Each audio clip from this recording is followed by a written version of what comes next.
Good afternoon. It's Thursday, the 6th of April 2017, just after 1 o'clock. Welcome to UK Column News. I'm your host, Brian Garish. With me in the studio, of course, Mike Robinson. Well, it's not too bad here in Plymouth, a little bit chilly, but still quite a lot of blue sky. We understand it's brightening up in the Netherlands, which is always a good thing. We'll get straight on then with Samantha Baldwin, who has apparently been tracked down, and the two children are being described as, quote, safe. I didn't doubt for 1 second they would be anything other than safe. Now, of course, she went missing with her sons following a family court hearing in Nottingham at the end of March, where custody had been removed for the children. And so she disappeared. The children were considered to be under a court order, and the police then created a furore in the media, a manhunt, if you want to call it that. Spent lots of money on tracking her down. That's finally been done. And they have also arrested two women, aged 62 and 36, on suspicion of assisting an offender, and they've been released on bail. So it's interesting, Brian, that I assume it's because there was a hunt for these three that the children have been named and the children have been imaged, and images all over the mainstream media, which is really pretty unprecedented for a child-related case. I'm going to say yes and no, Mike, because of course when the authorities want to change the rules or break the law, they just do it to meet their own agenda. But of course this case, it's what has not been reported, which is the key factor. So at the moment, all of the onus is, of course, pointing that the mother is the criminal. However, information that has come into the UK column, and I know there are other websites carrying this story as well. I think Alice Through the Looking Glass is one of them, are saying actually there's much more background to this. And what about other partners involved in this particular case? But there seems to be a complete media blackout on any balance in the story. So there's something very, very strange about this case. It is Nottingham, of course, with its appalling track record in protecting children who have been abused. And of course, it was Nottingham Constabulary that were hounding and harassing and victimising Melanie Shaw when she reported child abuse. And on that note, we should also remind people that Melanie Shaw's still in prison. But the main case that comes to my mind, Mike, is Linda Lewis from South Wales. This is going back many years, but essentially Linda took her daughter to America in order to get a medical diagnosis, which she did. But in Florida, American police, one of the officers drawing his guns, and Neath Port Talbot Social Services simply took the daughter, flew her back to UK on a false passport, and that little girl was put in a psychiatric unit and told that her pain was imaginary. So social services, once they can touch a child, and remember, any child that social service can actually put their hands on, a value of £70,000, that's the figure. The moment there's contact between the state and a child, £70,000, and everything that happens thereafter creates money through the courts, through clinical psychologists, psychiatrists, whoever's brought in. More and more money starts to circulate around the children. So two boys, very valuable assets, Mike. Yes, and of course we have dealt with quite a number of cases which seem to be running on the same kind of template. Cheryl Stannard being another one, where you know the mother has gone to social services for help and discovered the system turn on them like a rabid dog. And of course that is the basis of the Hampstead case, which has now got almost a manic response from police and authorities in London. There will be more. Well, let's bring in this. This is a couple that have been fighting for their baby son, baby Charlie. And it's gone to court because essentially they're now waiting for a judge to decide whether the little boy is going to die. But it's a tragic case, but what is of great interest in this case is that the parents are saying that basically doctors at Great Ormond Street were hampering what they were trying to do to actually find cure for their little boy themselves. And it's a little bit small on screen, but this is some of the text. It says, the Great Ormond Street medic, who cannot be named, said Connie Yates and Chris Gard's hunt for hospitals around the world to save the little boy had delayed the decision about their son's fate.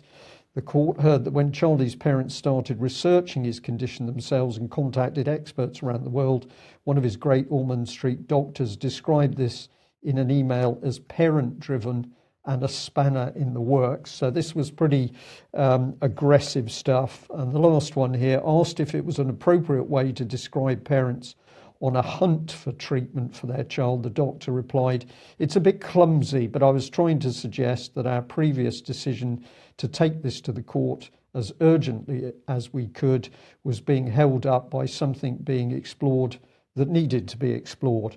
So I think there was a sudden change of heart by that doctor in the court.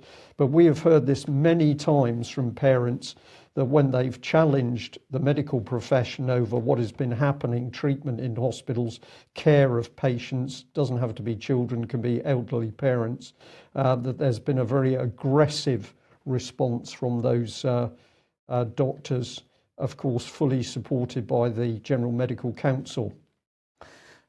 Other news, still with the Mail, amazingly enough, the headline on this is Vegan Mother is Forced to Vaccinate Her 2 Children After High Court Judge Overrules Her Objections.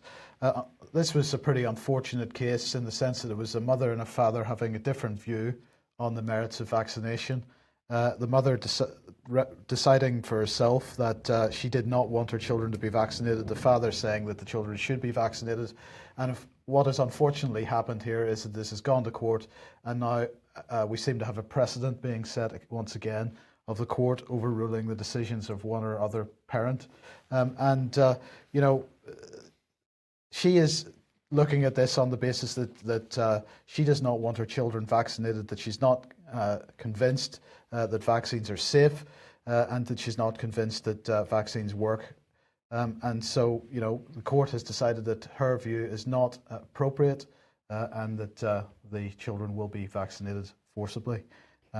That's not the best situation for a liberty standpoint. Absolutely not, and ties in, Mike, with the named persons scheme in Scotland, where a lady member of the Scottish Parliament said quite calmly, well, don't worry about our system because parents will also have a role in bringing up their children. So now we've got clearly in England, parents, your children are not your own. A judge can be in a secret court, not a jury.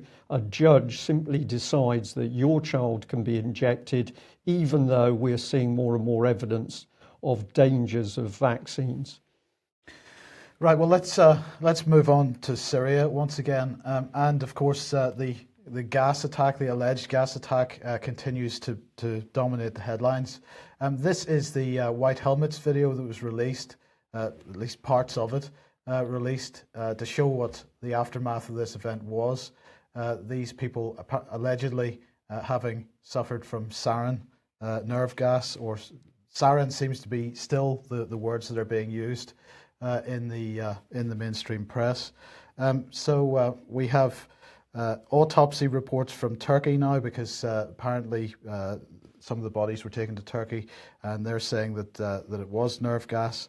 Can I just interject here, yes. Mike, and say for viewers, just look at the way these people are handling victims who are apparently, who are suffering. They're being lifted around as though they're bags of cement. It's quite extraordinary. Right, and the question is, what were the circumstances that caused this to take place? We have commented on this in the past with regard to the white helmets. You can see the guy there with white helmets, and there's a guy will appear in a second with a white helmets hat on. So this has all come from the white helmets, and we've commented on their standard of medical care in the past. And so if these people have in fact been affected by some kind of chemical attack, the question is, Brian, how much extra damage has been done by the lack of care and the handling of these people? Well, in this clip at one point, or in part of the film that this clip is taken from, as one example, you can see an adult who is dumped on top of a low loader trailer to the extent that you see his head hit the metal deck of the lorry. So this is very brutal, callous handling of people severely injured. But we've got to be accurate, and we have to be graphic in this. One of the symptoms of sarin poisoning, the effects of that nerve gas, is that people invariably vomit and they lose control of their bowels. So you are going to end up with people whose clothing is badly soiled, and this is not what we're seeing here. The hosing down, I believe, is a crude attempt to make it look as though they are dealing with some form of nerve agent, that they're washing it off. But the reality of the case is that these things are so dangerous and so toxic that nobody without a respirator or with bare skin could possibly get near one of these victims, certainly for a good few hours. So it's absolutely remarkable that we've got people lifting these bodies as if they're pieces of meat, dumping them into the backs of wagons, and no protective clothing whatsoever. Well, let's just remind ourselves of what the people that were dealing with the sarin attack in Japan in the early 90s were wearing. This is the type of thing that people wear whenever they are dealing with sarin or similar type of nerve agents. Well, this is obviously a civilian team, but they're fully dressed up. The rule is you cannot have any bare skin whatsoever, rubber gloves, a full protective suit, and you've got to have at least a specific respirator or a proper full breathing outfit. And these are the protections that have to be taken if it is this type of nerve agent being used. So there is a lie about this whole incident. Of course, we picked up the Times for claiming that it was sarin. Absolutely no evidence whatsoever from the British newspaper, the Times. We challenged the journalists. What we see is snippets of information cobbled together. And now we've got the white helmets abusing people who have clearly suffered something. But the story appears to be all based on the lie that a chemical weapon, sarin, has been used. And of course, if it's sarin, that makes it easy to try and blame it on the Syrian government, because allegedly they had stockpiles. If it isn't sarin, if it is some form of chemical that's been released, well, this would fit the picture with the terrorists, of course. Well, we'll come on to that in a second. But other images starting to make appearances on Twitter and so on, of course, and people are asking about some of the dead children in this, and some of these children seeming to be exhibiting injuries which are not related to a chemical attack. So these children having head injuries which look more like the type of blunt force trauma you might receive at the end of a rifle butt, is what is being alleged in this tweet. What exactly is going on here? We have time and time again reiterated the fact that the white helmets are effectively Al-Nusra Front. They are Al-Qaeda. So, we've got to take everything, any video that is labelled a white helmets video, with that in mind. And let's just highlight this tweet. This is from Sarah Abdallah. Wow, this anti-Assad reporter, in inverted commas, tweeted about the sarin attack in Syria 24 hours before it happened. Still think nothing fishy is going on. So the Arabic there says, tomorrow a media campaign will begin to cover intense air raids on the Hama countryside and the use of, this says the use of chlorine against civilians, but nonetheless. Well, I think that's a very significant comment there, because chlorine, of course, would still be capable of killing and would still be capable of causing huge problems. So we get a warning 24 hours in advance about a chlorine attack. Is the Assad government at the stage where they're starting to get the country back together? They're opening dialogue, possibly through to America.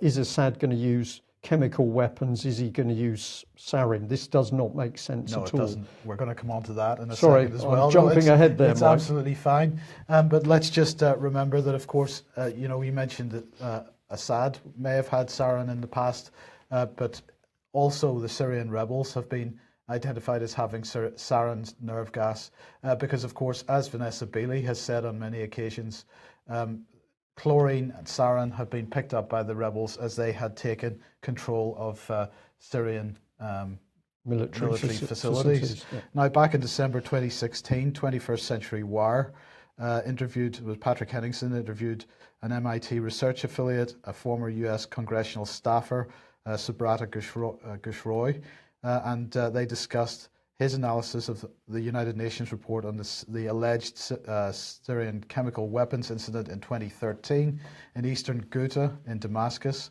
And he was explaining how unqualified people were posing as experts at that time, delivering bogus evidence to the UN at that time, and that resulted in fraudulent conclusions in the UN report.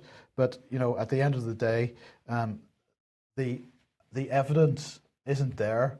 And for example, as a number of people have been pointing out across the media over the last 24 hours, this could quite possibly have been a normal, if there's anything normal about it, this could quite possibly have been a normal air attack by the Syrian government on terrorists in the Idlib area, on an arms dump which contained chemical weapons, in which case the Syrian government is not responsible for the chemical release, because the weapons should not have been there in the first place.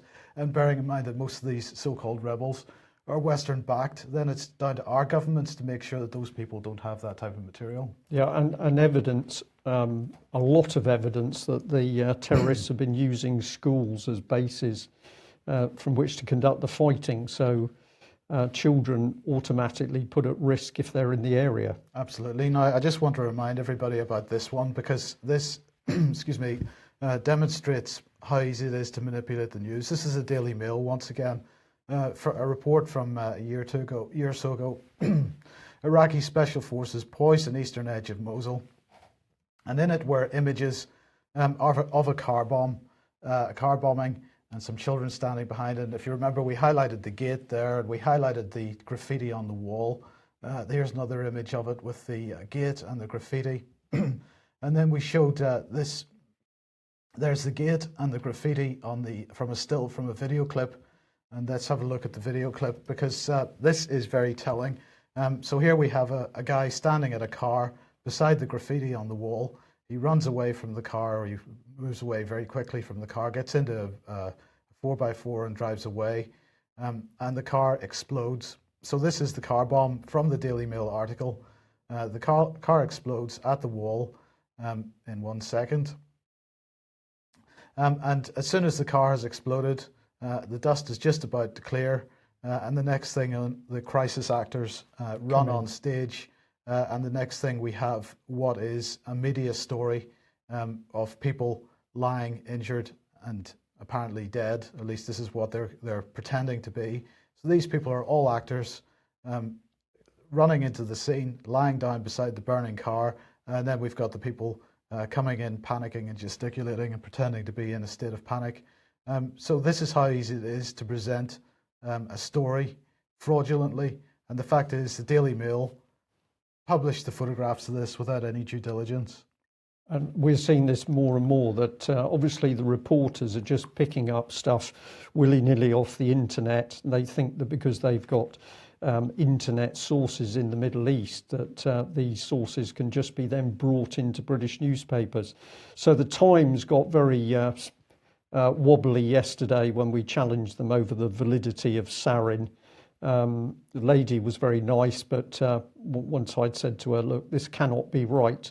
What was the next thing? Perhaps you might like to write to the letters editor. Well, no, I don't think so.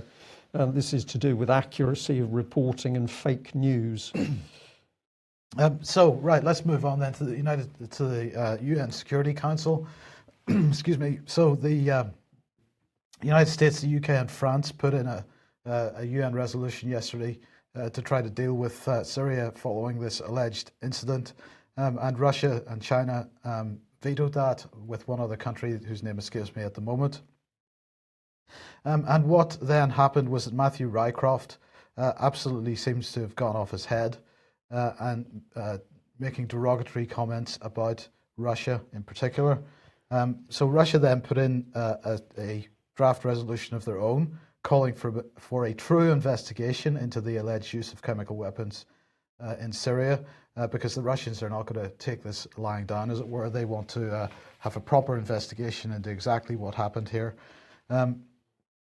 But Matthew Rycroft had said that by defending the Syrian government, that Russia makes Syria's population suffer. He said each and every abuse of their veto has consequences for the people of the town in the attack. These consequences have been unspeakable. And so he went on. The Russians took that pretty badly. They said that Rycroft's comments were beyond the bounds of diplomatic decency. They're absolutely inadmissible. They should not be repeated, and we will no longer listen to this. I thought that the British diplomacy had long parted with these rudimentary methods. We need to think seriously about this. I repeat that we will not be able to resolve the Syrian crisis and other world problems, including aggressive terrorism, without joining forces in earnest. We are ready for collective work. So again, in the Security Council, okay, they vetoed this resolution because they understood the consequences of it, or they understood what was behind this resolution. But the Russians, once again, saying we're only going to deal with ISIS if we work together. And Matthew Rycroft doing nothing but hurling abuse directly at the Russian. It's just obscene, Brian. But this is not he's being diplomacy. outplayed, isn't he? You're getting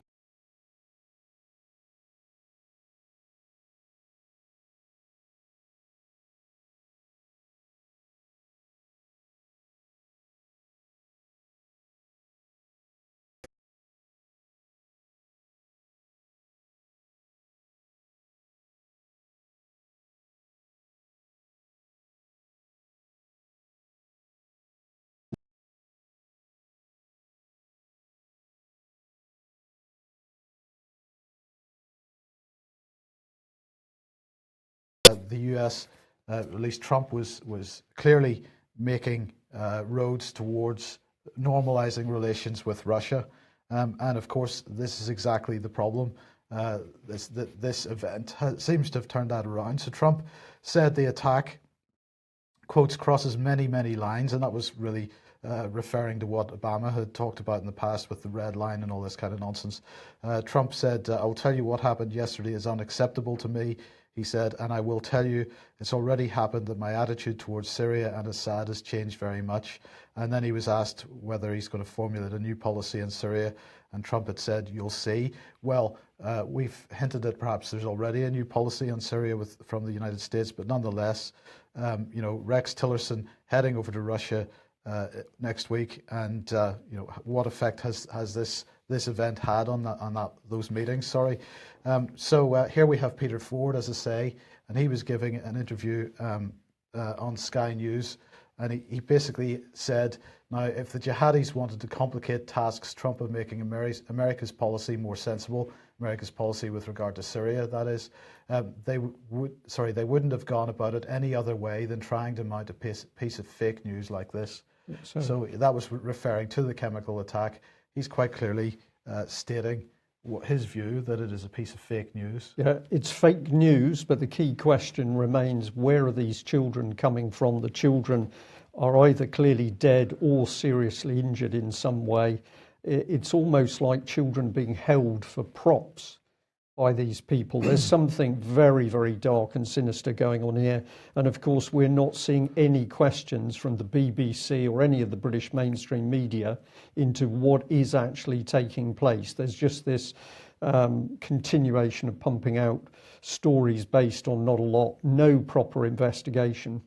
It's serious state of affairs, Mike, I think. Brian, the evidence that Vanessa Beeley and I are seeing is that ISIS is directly involved in people trafficking, in children trafficking for sex and for other things. They're trafficking children. They're using them for medical experimentation.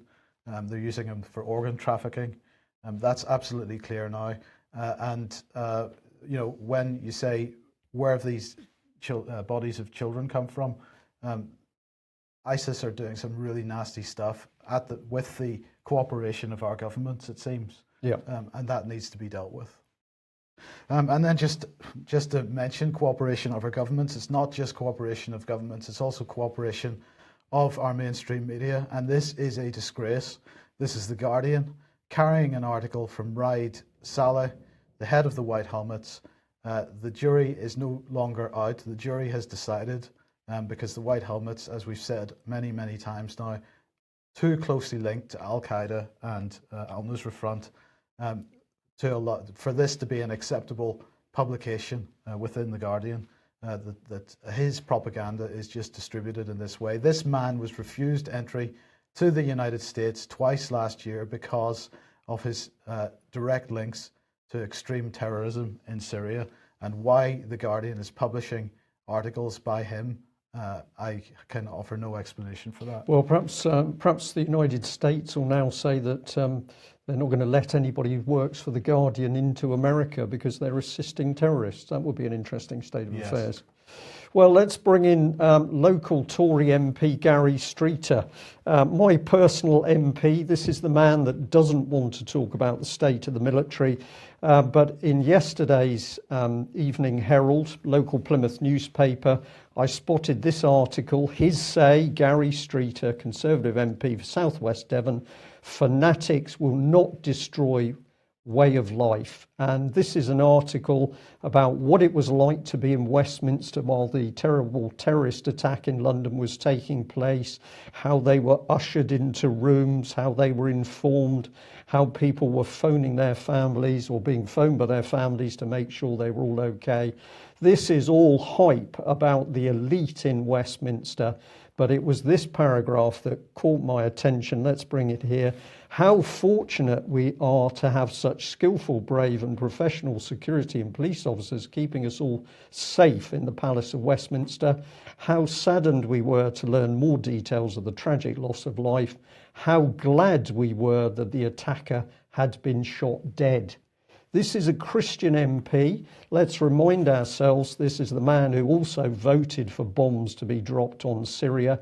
He's glad that a man is shot dead, but of course that man is shot dead, so there's no evidence, there's no investigation for the British public. But this whole article is about us, the politicians, and we're safe because we're in our little fortress surrounded by police with submachine guns. Honestly, I have to say, I think this is one of the most sickening articles that I have seen. Time that these MPs got off their backsides, got out there, started to ask questions as to why their aggressive policies in Syria, Iraq, Yemen, Libya, Syria, this is where the terrorism has come from, hasn't it, Mr. Streeter? I won't expect a reply to that question. Well, let's bring in the great moot, 22nd of April in Nottingham. This is a fantastic venue. We are pushing it as hard as possible because we have had people saying to us for so long, what we need is time, excuse me, to be together in order to exchange ideas and expertise and talk about what is really happening in this country. So over 900 places, ticket sales have been going well, but we would like to see this hall packed full of good people who are there to try and do something to stop what is happening in UK. And if you say to me today, what is happening in UK in 2017, I say a dictatorship is installing itself very, very quickly. And as we've seen from Mike's report earlier, it's a dictatorship which will simply control your children. It doesn't matter what your view as a parent is. The state is going to dictate what happens to your children, never mind what it's got planned for you. So if you're beginning to feel passionate about what's happening in UK, it doesn't matter what colour you are, what religion you are, what your background is, come along to that event. Tickets, £10 on the door. And sorry, we'll add this one in here as well. UK column, we do what we do Monday to Friday with a remarkably small team. And if you like what we are doing, then we say, please support us with subscriptions or donations, because we can't do it without that support.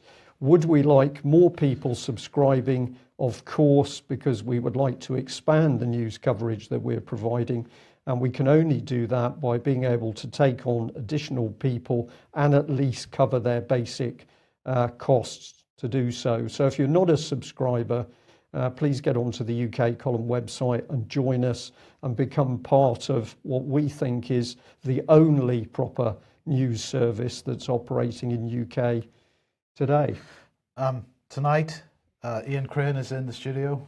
So 7:30, the Crane Report, he'll have Thomas Sheridan on with him.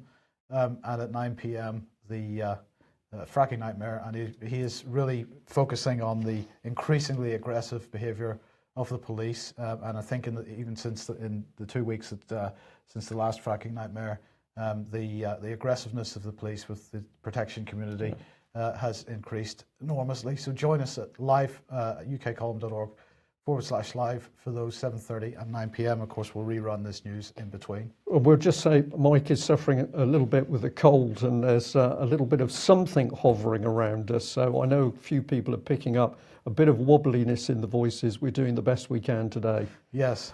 So where are we? Right, online censorship. Germany approves bill curbing online hate crimes and fake news. Now, Germany, a bit special in its sort of online rules and regulations, but this is a new bill which has to go in front of Parliament, of course, but will potentially impose fines of up to 50 million euros on Facebook, Twitter, and other social media platforms if they do not remove certain types of content as quickly as possible. So they need to ensure, obviously, criminal content as defined by German law, according to this article from Associated Press, will be deleted within 24 hours, and other illegal content after 7 days. So, Brian, this is a pretty spectacular shutdown, potentially of free speech on the internet, and focusing on the big social media platforms.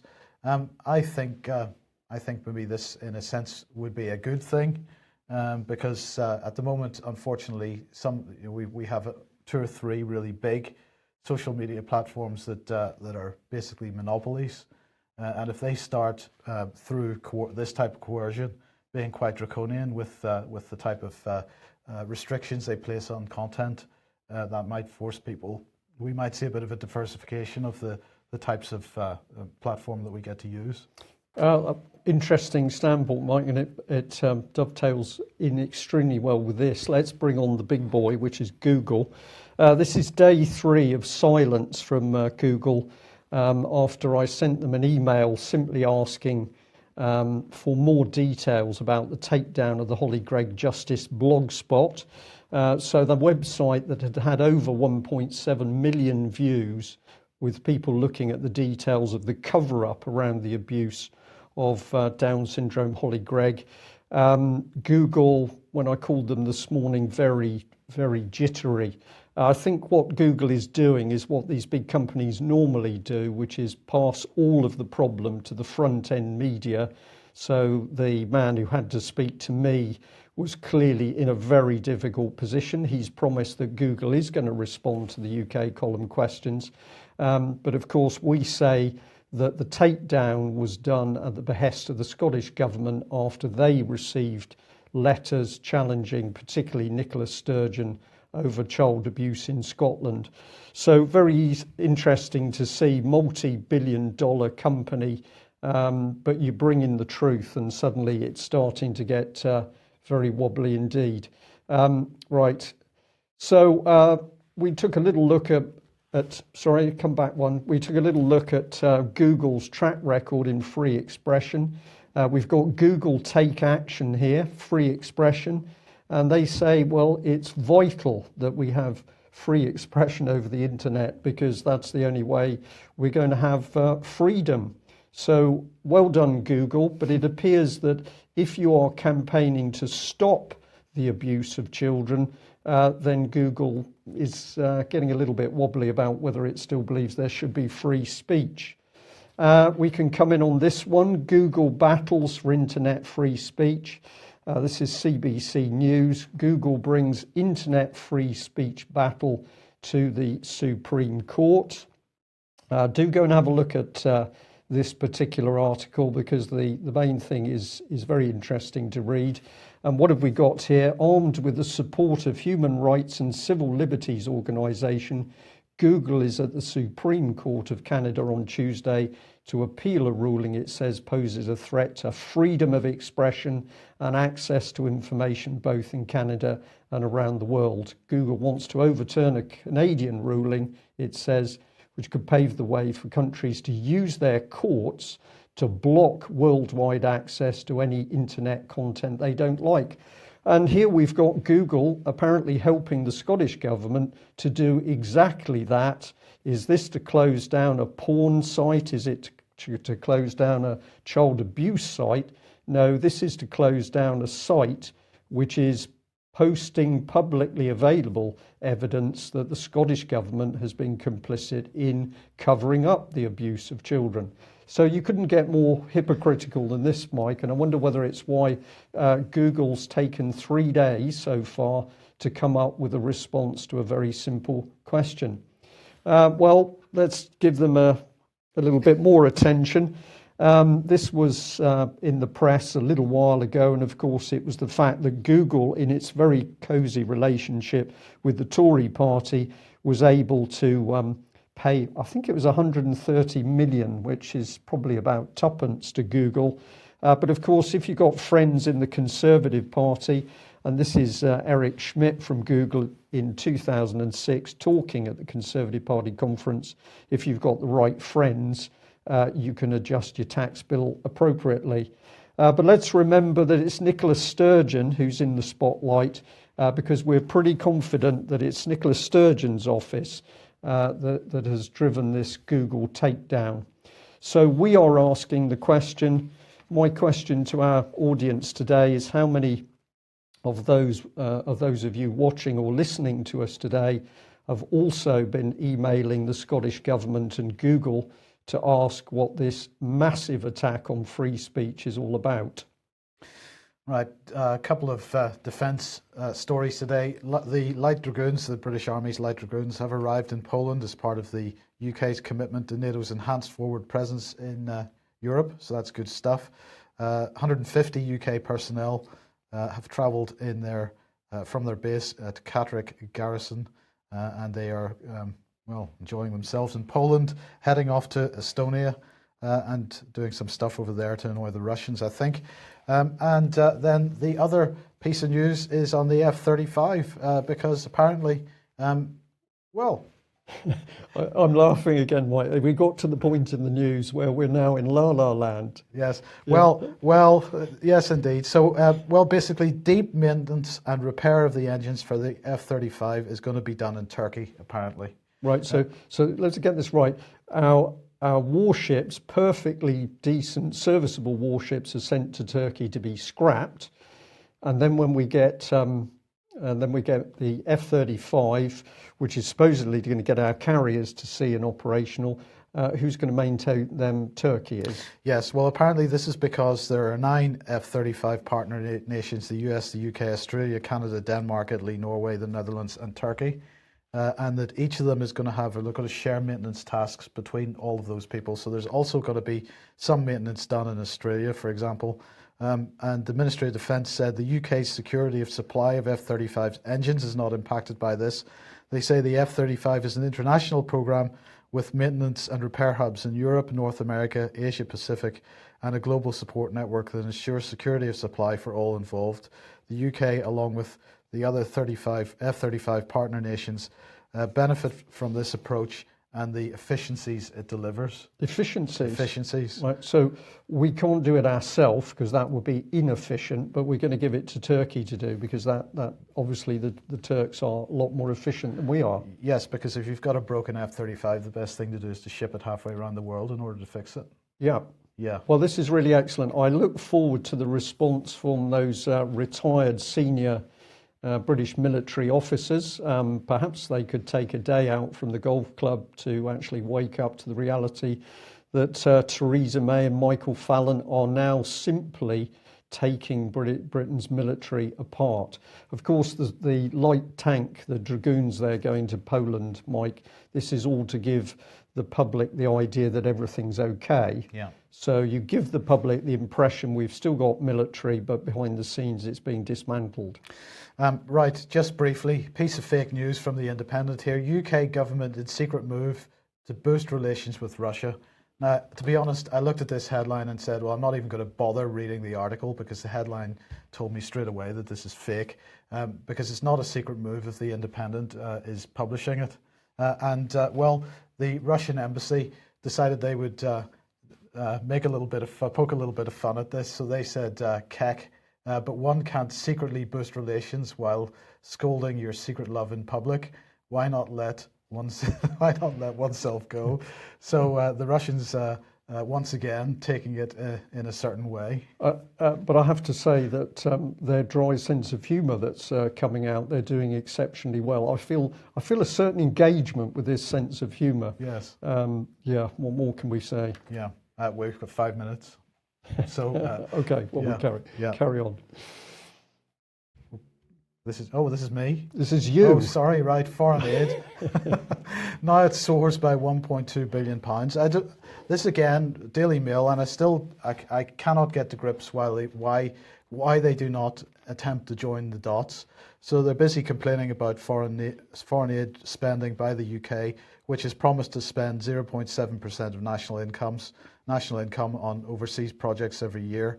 MPs and various others commenting that the 0.7% target has to go, but the Daily Mail not explaining in any way why the government is spending this money in the first place.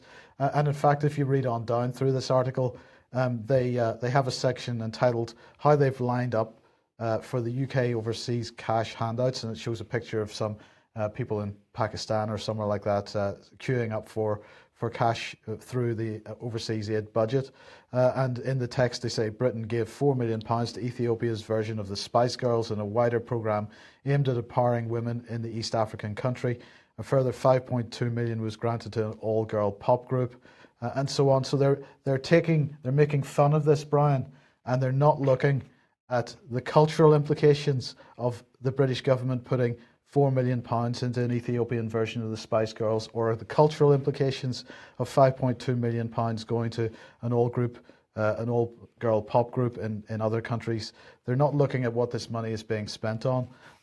This is British soft power. This is what the first Sea Lord said. Let's get the aid in, because by getting the aid into countries, we can get British power into those countries. Right. And so does the Daily Mail not yet understand what Theresa means by global Britain? This is what she's talking about. Well, I think the answer to that, Mike, is they don't, because their journalists haven't got the mental acumen to actually grip this sort of analysis. All they're interested in doing is being at the desk, churning out the stories, getting paid at the end of the day.